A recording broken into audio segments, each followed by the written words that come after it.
안녕하세요. 빠브라 목독바입니다. 구독과 좋아요, 알림 설정, 회원가입 부탁드리겠습니다. 멕시코보다 한 단계 더 아래로 추락을 했습니다.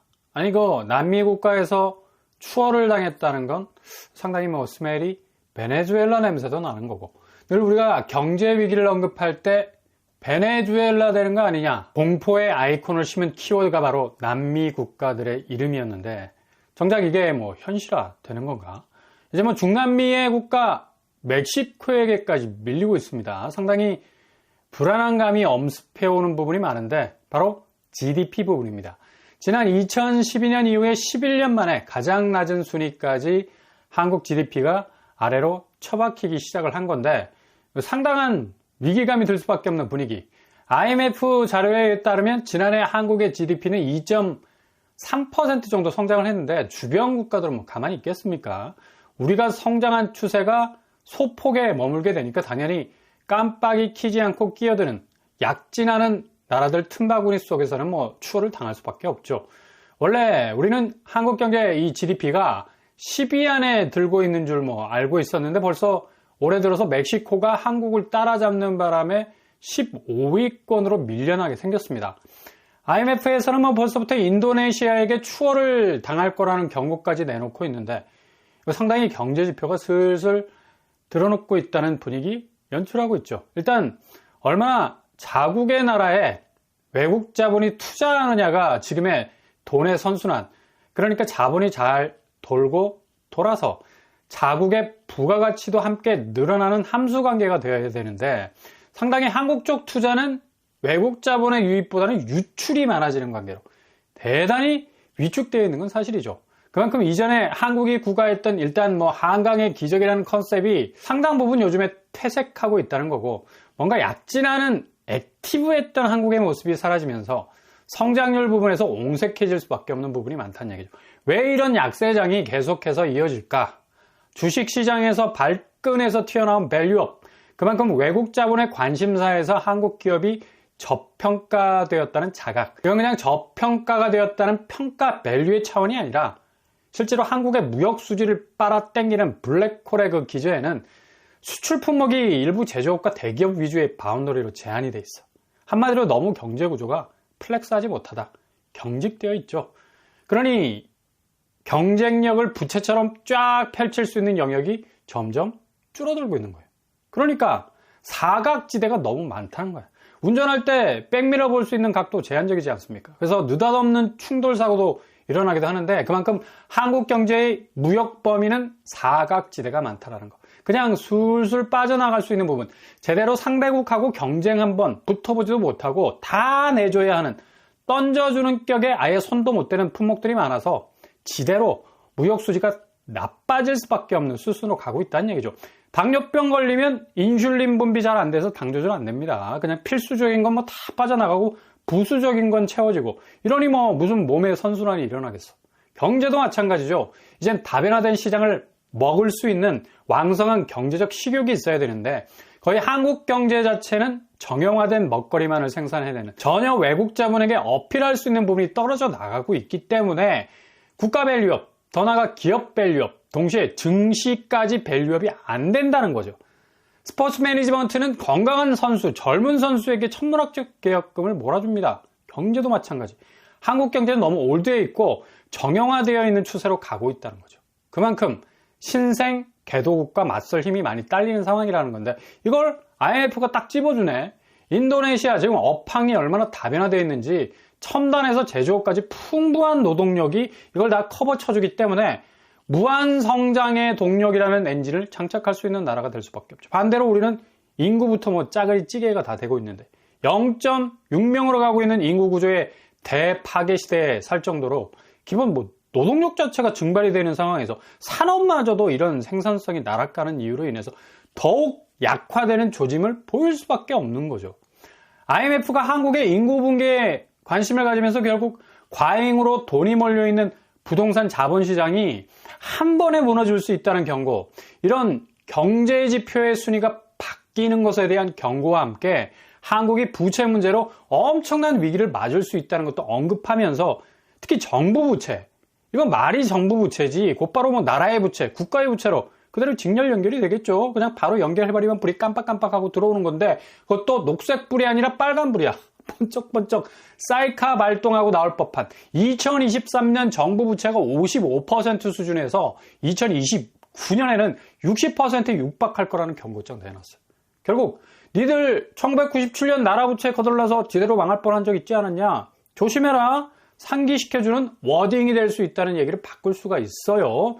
전형적인 스태그플레이션, 인플레를 걱정하고 있지만 더 무서운 게 스태그플레이션입니다. 말 자체가 되게 정체되어 있는 느낌도 들죠. 경기는 침체 국면에 있는데 물가가 올라봐. 아니 이러면 실질 소득이 줄어드는 와중에 물가는 하룻밤 자고 일어나서 마트 가보면 그냥 펄펄 끓는 냄비야. 그냥 그렇게 평소에 손쉽게 손이 가던 것이 자칫 딜까봐 만져도 딜 것 같아. 손도 못 대는 가격표가 어마어마하게 바뀌어 있는 걸 보고 깜짝 놀랄 때가 얼마나 많습니까? 경기라도 좋아서 지갑 사정이 좋아진다면 뭐 일정한 물가 상승률은 감내할 수 있을 정도인데 기본 이게 달릴 수 있는 경제 구조가 아닌 게 체인이 다 빠져서 더 이상 헛바퀴 도는 개인 자산 구조가 지속이 되면서 주변 물가가 살인적으로 또 돌변을 하게 되면 이것 자체가 포비아, 공포인 겁니다. 그래서 한간에 나폴레옹 전쟁 이후에 이런 부채 본 적 없다는 이런 말도 나오지 않습니까? 경제 톱니바퀴가 제대로 돌아가지 않는 상황에서의 늘어나는 건 빚 문제밖에 없다는 얘기예요. 그만큼 이례적인 부채 규모가 한국을 엄청나게 짓누르고 있는 건데 이런 부채 문제는 초반에 말씀드린 경제 구조가 선순환될 때 한마디로 팽팽 돌아간다면야 충분히 해소할 수 있는 디레버리징 요소가 되겠지만 이게 제대로 작동이 되지 않는다면 그냥 속절없이 쌓이고 있는 레버리징 수준의 리스크가 될 수밖에 없다. 그냥 빛으로 가야 할 사람들이 빚으로 가야 하는, 발음 조심해야 됩니다.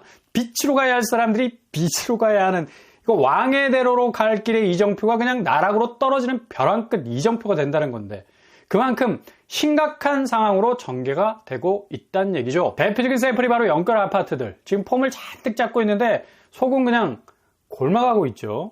거래량 4천을 돌파한 것 봐라. 이제 올라갈 일만 남았다 하는데 기본 경제 구조 자체의 렉이 딱 걸려서 지금 14인이 15인이 하는 GDP 저성장에 늪에서 허우적거리고 있고 물가 체감도는 난이도가 최고인 시장에서 뭐 그동안 그렇게 말 달리던 경제지표 위에서 물가 체감도 극복할 수 있었던 개인소득 꼬라박고 있는데 어떻게 집값이 스스로 셀프 실드를 칠 수 있겠습니까?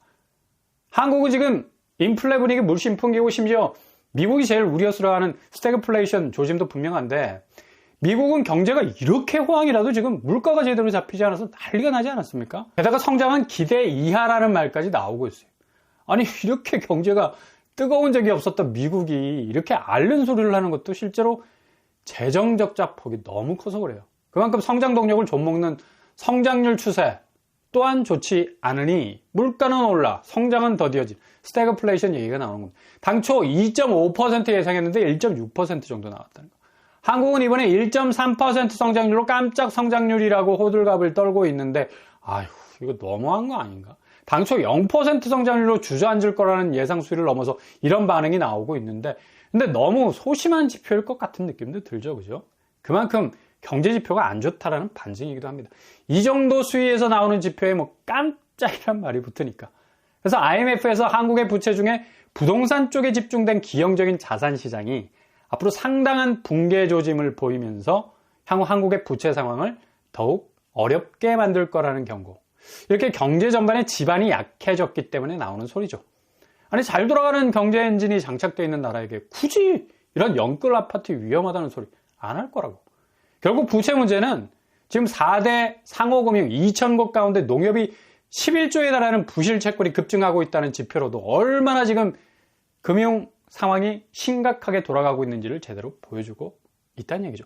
상호금융업 순이익은 1조 8천억 정도로 급감을 하고 있고 반대로 농협조합은 작년 부실 채권이 11조에 가깝게 늘어가는 95% 정도가 증가를 했는데 이렇게 부실이 계속해서 커질 수밖에 없는 건 일단 금융 쪽의 수익이 절대적으로 감소하고 있다는 것.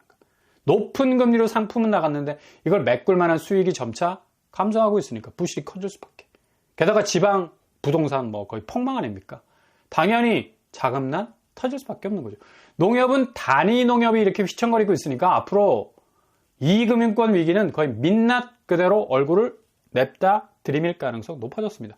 이게 지금 부동산 시장은 거의 뭐 막바지에 다다랐어요. 벼락거지가 될 것 같은 느낌이 들 정도로 지금 뭐 나만 집을 못 사고 이렇게 헤매고 있나 라는 불안감 전혀 느낄 필요 없습니다. 서울 아파트 오른다고 어디 종이 접어서 날린 비행기 얼마나 날 수 있을까 한번 쳐다봅시다. 그렇게 급조해서 집값 띄운다고 오래오래 날 수 있을 것 같습니까? 날아가는 거리는 접어놓은 종이 비행기 수준일 겁니다. 결국 하락 수순으로 갈 수밖에 없는 궤적인데 일단 지금까지 큰 대출을 안 일으키고 집을 사지 않은 것을 행운으로 생각하시라. 결국 집값은 개문발차, 문 열어놓고 출발할 정도로 급하게 집을 팔아야 하는 항복 매물이 정말 가격 열어놓고 백기투항할 시점 머지않았습니다. 지금 그게 엄청나게 빠른 속도로 진행되고 있는 와중에 있다는 거예요. IMF의 한국 영끌 아파트에 대한 경고가 귓가에 쟁쟁하게 울릴 날이 머지않아 현실로 드러나게 될 겁니다. 무주택자, 1주택자에게는 뭐 이례적인 기회 꼭 찾아올 거니까 잘 지켜보시기 바랍니다.